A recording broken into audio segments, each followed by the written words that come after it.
Mas tanto os militares quanto os bombeiros negam a história que se comentam na cidade. Não há impedimento para nós, como assessor de comunicação social, de transmitir a verdade. Pelo contrário, até interesse nosso em transmitir a verdade, elucidar esse caso.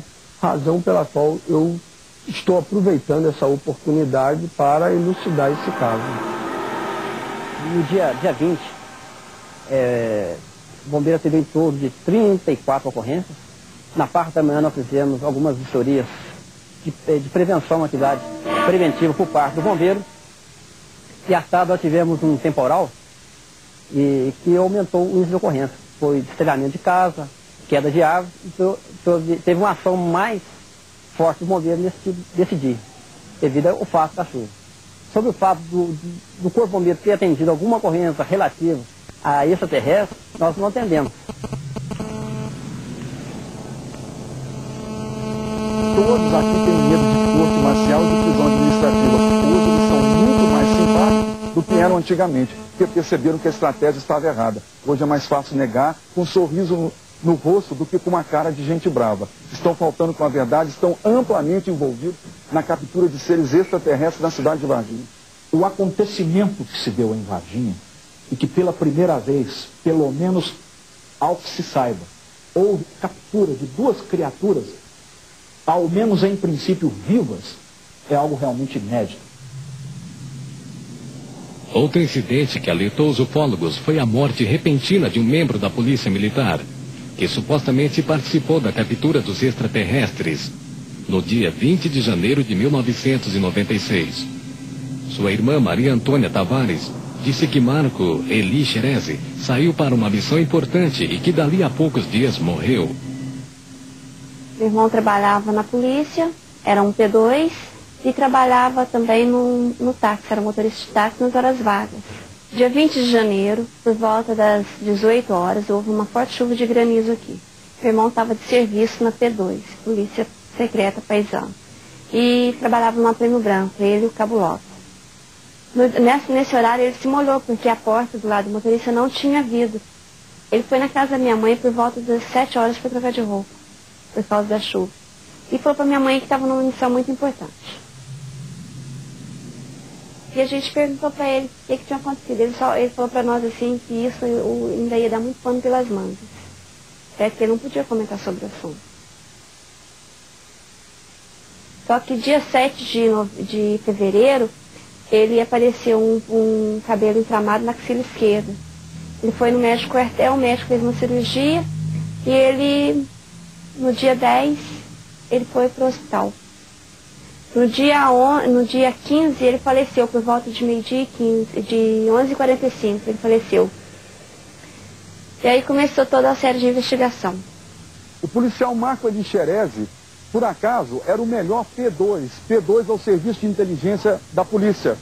Esteve envolvido na segunda captura e veio a falecer depois por motivo de infecção generalizada causada por substância tóxica em sua corrente sanguínea. Não conseguiram identificar o que era essa substância tóxica.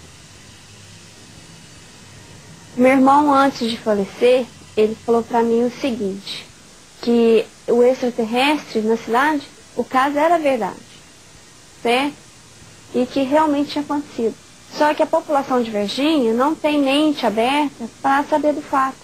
Por isso que eles não assumem o fato dentro da cidade. O soldado que morreu, que muita gente fala que foi em virtude de contato com o ET,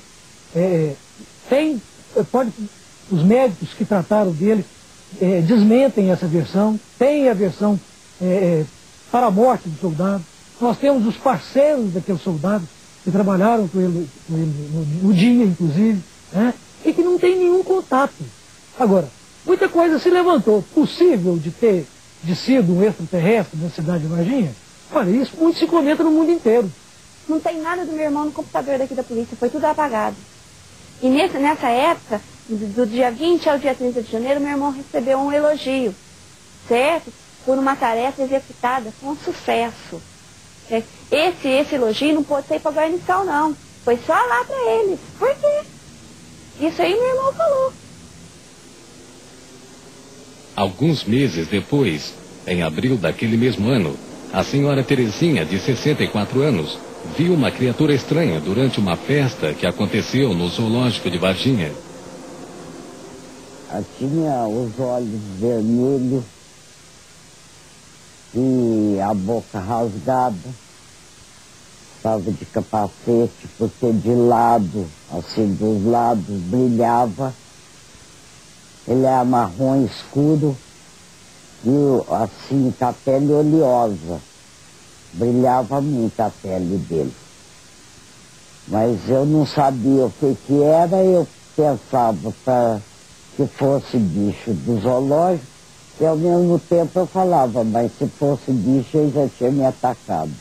O que nos leva a crer que, muito provavelmente, essas criaturas estavam aqui numa operação de resgate, onde tentaram descobrir aonde possivelmente nós, seres humanos, poderíamos estar guardando as criaturas que foram capturadas.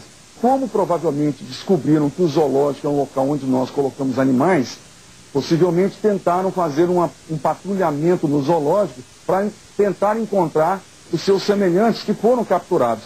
Então, na ocasião, a dona Terezinha teve a oportunidade de ver essa criatura por aproximadamente 7 minutos, o que é um tempo muito considerável. Eu não pensei em extraterrestre, nada disso.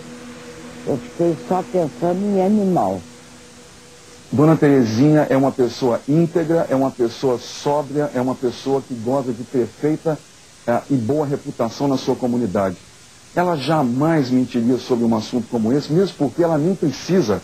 Ela é uma senhora já de uma certa idade, ela não precisaria inventar um assunto tão grave como esse. Curiosamente, dias antes, registraram 4 mortes misteriosas de animais neste centro. Certo? Foram 4 animais que morreram de maneiras iguais, sendo espécies diferentes, e a gente não concluiu uma causa mortis para esses animais. Apesar dos sintomas serem todos eles parecidos, a gente tinha uma mucosa gastrointestinal enegrecida em todos os animais. Era uma anta, 2 veados e uma jaguatirica, animais que têm hábitos alimentares diferentes, se alimentam de alimentos diferentes, né? E com causas parecidas. A anta e um dos veados foram examinados em Belo Horizonte e determinaram que tinham sido vítimas de envenenamento.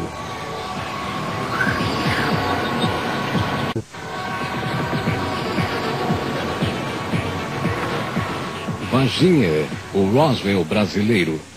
No dia 29 de abril de 1996, Luísa da Silva, mãe de Liliane e Valquíria, recebeu a misteriosa visita de 4 homens vestidos de preto, que não se identificaram, e ofereceram a ela uma grande soma em dinheiro se as meninas negassem a história do extraterrestre. Me lembro que foi às 10 horas da noite. A gente já estava preparando para dormir, porque todo mundo acorda às 6 horas. Nisso abro o portão e vim entrando. 4 homens. Eu abri a porta porque achei que fosse o Pacatini e o Birajara, os primeiros que vieram aqui na minha casa. Aí, como a gente sempre recebeu eles bem, por isso que eu abri a porta. Isso que eu abri a porta da sala e já foram entrando. Para mim, foi uma invasão. E falou para mim, tranca seu portão que a gente tem que falar com a senhora e as garotas em particular. Aí eu falei, entra, né? Fiquei até assustada com aquilo. Aí eles falaram para mim que 2 deles anotavam tudo que a gente falava, que eu e minhas filhas falavam. E 2 ficavam mudos, não conversou de jeito nenhum. Aí falaram, pois é, dona Luísa, a gente veio aqui para tentar conversar com a senhora, porque a gente tem uma ótima grana para oferecer para a senhora, se a senhora sair com as suas filhas para fazer uma reportagem, não sei aonde, para as meninas e a senhora afirmar, mentir, que as suas filhas não viram nada.